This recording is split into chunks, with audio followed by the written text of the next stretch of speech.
조심하셔야 되는 분들 중에 하나가 가 심하다, 다 라던가 이런 분들에게는 절대 추천하지 않습니다. 그러면 라미네이트는 영구적으로 사용할 수 있나요? 네, 좋은 질문인데요. 그런 질문을 많이 하십니다. 반영구적인가요? 물어보시는데 세라믹 자체는 변색이 되거나 마모되거나 혹은 충치가 생기거나 하지 않기 때문에 오래 쓸 수 있고 반영구적이라고 볼 수 있지만 환자분들이 많이 물어봐요. 레진으로 치료할 수 있나요? 아니면 라미네이트 해야 되나요? 아니면 치아 교정해야 되나요? 이 세 가지를 보통 많이 물어보는데 치아 표면을 깨끗하게 세척을 합니다. 세척을 하고 치아 표면에 이렇게 화학 처리를 합니다. 한으로 치아 표면을 처리를 하고요. 두 번째, 본딩을 바릅니다. 세라믹이 붙일 수 있게 본딩을 바르고 표면 처리된 치아 위에 시멘트를 얹고 시멘트 위에다가 이제 라미네이트를 탁 붙이는 거죠. 그래서 지금 보여드리는 모습은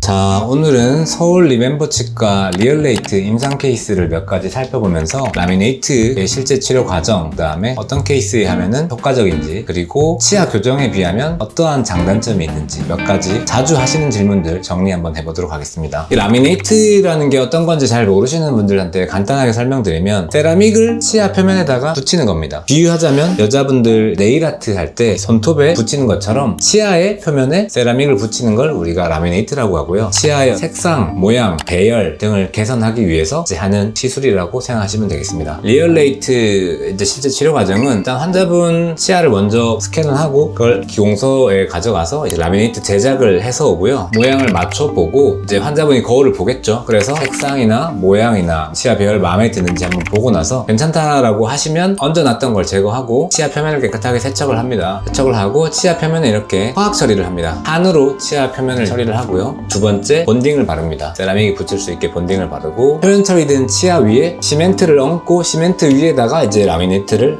탁 붙이는 거죠. 그래서 지금 보여드리는 모습은 시멘트 위에다가 라미네이트를 붙이는 과정이고요. 지금 잘 보시면 치아 주변으로 이제 밀려나간 시멘트 덩어리들이 보이는데 끝나고 나서 잘 제거를 해야겠죠. 그 다음에 광조사를 해서 블루라이트로 시멘트가 단단하게 굳게 만들고 붙이고 나서 표면에 붙어있던 시멘트 찌꺼기 같은 것들을 잘 다듬어주고 정리를 해줍니다. 첫날 스캔하고 둘째 날 붙이고 이렇게 하면 치료는 뭐 아주 간단하게 끝나고요. 보통 어떤 케이스에서 많은 분들이 하시는지 한번 좀 보여드리면 여기 보면 오른쪽에 있는 요 치아가 좀 더 높이가 아래로 내려와 있고 각도도 바르지가 않고 옆으로 약간 누워 있고 이런 식으로 이제 좀 치아에 가지런한 배열 같은 것들을 원할 때 라미네이트를 하게 되고요. 보통 그리고 라미네이트는 색상, 모양, 치아 배열 때문에 하는 거기 때문에 뭐 두 개 이렇게 하진 않고 앞니를 보통 같이 하게 됩니다. 그래서 보통 6개 정도를 같이 하게 되고요. 그 다음에 공간이 있는 분들, 예를 들면 아래에도 공간이 이렇게 있고 위에도 공간이 있고 내가 보기 싫다 하고 하셔서 지금 위아래를 하셨어요. 가지런하게 치료가 됐고요. 이분도 마찬가지입니다. 치아 끝이 이렇게 홈도 파여져 있고 변색도 있고 치아 배열도 약간 틀어져 있고 하는 것들을 가지런한 모습으로 치료하게 되었고, 그 다음에 이런 분들 많아요. 앞니 가운데 두 개 사이에 이렇게 공간이 벌어져서 심미적으로 보기 싫어 하시는 분들이 이제 이런 식으로 치료를 많이 하게 되고요. 이분도 이제 치아 배열이 다르죠. 여기서 끝나고 얘는 이렇게 끝나고 해서 삐뚤게 된 치아를 가지런하게 치료하는 것들을 볼 수 있고, 이분은 공간이 뭐 여러 개가 많이 벌어져 있었네요. 치아 색깔도 좀 보면 노래요. 공간과 색상 때문에 고민하셨었고 치료를 하게 되고요. 아랫니 같은 경우에도 공간도 많이 벌어져 있고 뭐 치석도 있고 이런 식으로 가지런하게 치료를 하고 있습니다. 그 다음에 요거는 외소치. 원래 이제 정상보다 이렇게 약간 작게 타고난 분들이 있어요. 그래서 이런 분들은 원래 치아 형태대로 복원을 해주는 것이 라미네이트의 좀 장점이죠. 환자분들이 많이 물어봐요. 레진으로 치료할 수 있나요? 아니면 라미네이트 해야 되나요? 아니면 치아 교정해야 되나요? 이 세 가지를 보통 많이 물어보는데, 치아 교정은 케이스에 따라 다르긴 하지만 평균적으로 2년의 시간이 걸리고 실제 치아를 이동시켜야 되는 거기 때문에 시간의 변수가 가장 크고요. 이 치아가 뭐 노랗다 하면은 노란 걸 하얗게 만들 수는 없고, 치아가 여기가 각져 있다 혹은 둥글다를 다른 모양으로 다른 형태로 바꿀 수가 없어요. 원래 치아 모양을 그대로 그냥 이동시키는 거니까. 하지만 라미네이트는 치아의 배열도 개선하면서 색상도 라미네이트나 세라믹을 어떻게 밝게 붙이냐, 그 다음에 어떤 모양으로 만든 걸 붙였냐에 따라서 색상과 모양까지 개선을 할 수가 있죠. 단 여기서 아셔야 될 거는 제가 배열도 개선한다라고 했는데 여기서 말하는 배열은 실제 치아를 이동시키는 것이 아니라 가지런한 것처럼 보이게 만들어주는 거죠. 그래서 내가 그냥 배열에만 관심이 있다, 그리고 시간을 충분히 투자할 수 있다 하면은 교정이 좋은 답안일 수 있고, 하지만 나는 배열에도 관심이 있지만 색상과 모양의 변화도 원하시는 분들은 이제 라미네이트를 하셔야겠죠. 레진이나 라미네이트는 한두 번 만에 치료로 끝나기 때문에 좀 더 빠른 시간에 만에 치료를 끝낼 수 있다는 장점이 있고, 그 중에 이제 레진과 라미네이트를 비교하자면 레진은 재료가 플라스틱입니다. 그래서 플라스틱은 심미적이지가 않아요. 색깔이 나중에 변색이 되고 시간이 지나면 깨지고 잘 떨어집니다. 근데 세라믹은 변색이 거의 없고 심미적이며 잘 떨어지지 않습니다. 그래서 라미네이트가 가격대가 좀 더 있는 치료죠. 근데 하지만 심리적인 완성도를 원한다면은 라미네이트 치료가 맞고, 심미적인 건 난 크게 기대하지 않고 간단하게 치료를 종료하고 싶다 하시는 분들은 레진을 하는 경우도 있고요. 근데 레진은 공간이 큰 경우에는 할 수가 없어요. 레진은 정말 작은 공간을 살짝 메우는 데 쓰는 거고, 공간이 크다면은 라미네이트를 추천드립니다.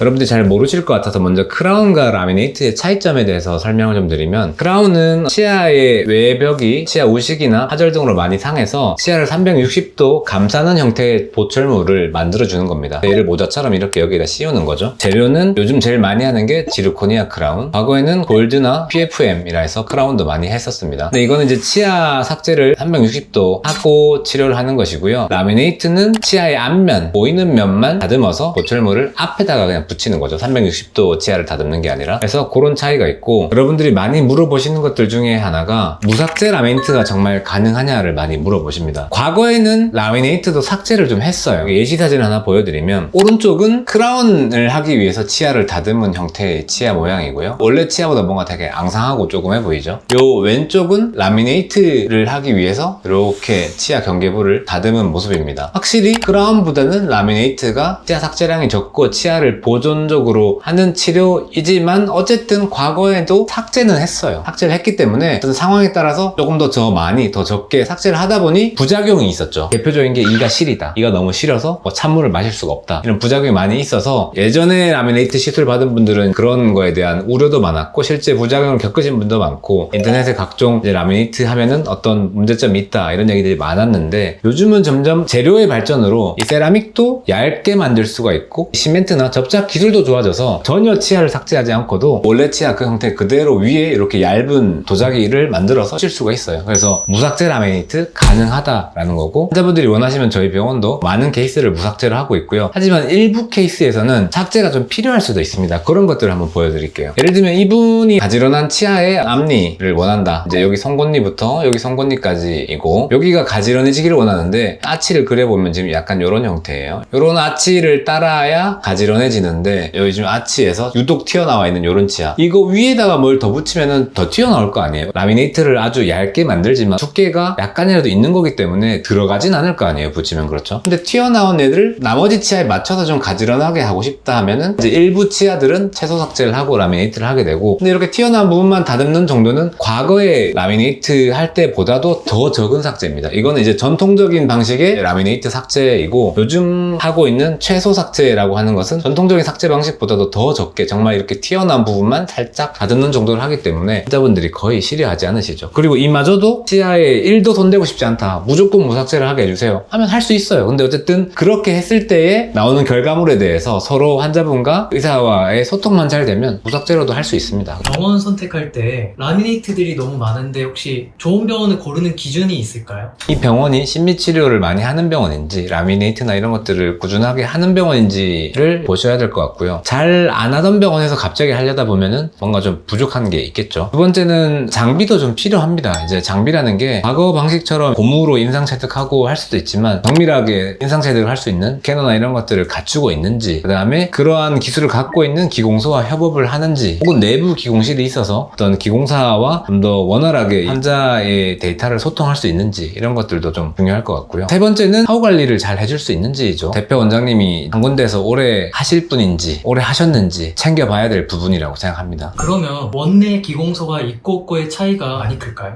저는 기공소의 유무가 중요하다라고 봅니다. 기공사분들이 이런 보철물들을 만드는 걸 담당하시는데, 치과 내에 기공소가 없는 치과들이 더 많아요. 그러면은 편지를 써서 사진을 찍어서 환자의 상태나 어떤 상황을 전달하고 주고받고 해서 보철물을 제작하는데, 아무래도 그렇게 하기보다는 실제 원내 기공사가 있어서 환자의 어떤 치아 색상이나 모양 이런 것들을 실제로 관찰할 수가 수가 있고 치과 의사와 직접 소통을 하면은 환자의 니즈를 좀 더 정확하게 전달할 수 있죠. 어떤 분들은 공간을 어떻게, 어떤 분들은 치아 모양을 어떻게, 어떤 분은 치아 색상을 어떻게, 뭐 배열을 어떻게, 카리나처럼 해주세요, 지수처럼 해주세요. 이렇게 요구사항이 많으신데 서로 놓치지 않고 전달하려면 원내에서 기공사와 협업하는 게 중요하다라고 생각하고요. 그 다음에 어떤 보철물에 만들어 왔을 때 수정을 하거나 할 때에도 기공실이 원내에 있는지 없는지에 따라서 또 수정 여부 할 수 없고가 또 달라지기 때문에 그런 것들을 다 갖추고 있는 병원으로 가셔서 진료를 받으시면 좀 더 만족한 진료를 하실 수 있을 것 같습니다. 그러면 라미네이트는 영구적으로 사용할 수 있나요? 네, 좋은 질문인데요. 그런 질문 많이 하십니다. 반영구적인가요? 물어보시는데 세라믹 자체는 변색이 되거나 마모되거나 혹은 충치가 생기거나 하지 않기 때문에 오래 쓸 수 있고 반영구적이라고 볼 수 있지만 문제는 잘못된 충격으로 파절이 될 때에는 재치료가 필요할 수가 있죠. 파절이를 하면 예를 들면 식사를 하다가 내가 잘못 식사해서 숟가락을 씹었다 라던가 운동을 하다가 누구랑 부딪혔다 넘어졌다 라던가 예기치 못한 어떤 사고에 의해서 충격이 가해지면은 파절이 일어날 가능성은 있습니다. 그래서 조금 조심은 하셔야겠죠. 근데 물론 이런 조심해야 되는 내용들은 라미네이트를 하지 않은 환자분들도 조심해야 되는 내용이지만 라미네이트를 한 분들은 조금 더 신경을 쓰면 좋겠다 이고요. 그 다음에 이런 충격에 의한 파절뿐만 아니라 좀 신경 쓰셔야 되는 거는 잇몸 건강입니다. 충치가 생기진 않지만 보철물과 잇몸의 경계 부위가 깨끗하게 관리가 되지 않으면 이쪽에 치태가 쌓이고 치석이 생기고 하면서 잇몸 질환이 생길 수가 있죠. 물론 라미네이트를 하지 않은 분들도 생길 수 있지만 보철물이 있는 분들은 조금 더 신경을 써야 되고 잇몸 질환이 생기게 되면은 잇몸 라인이 바뀌게 되고 잇몸이 내려갈 수가 있어요. 그러면은 조금 더 심미성이 떨어지기 때문에 재치료를 해야 되는 경우가 있을 수 있습니다.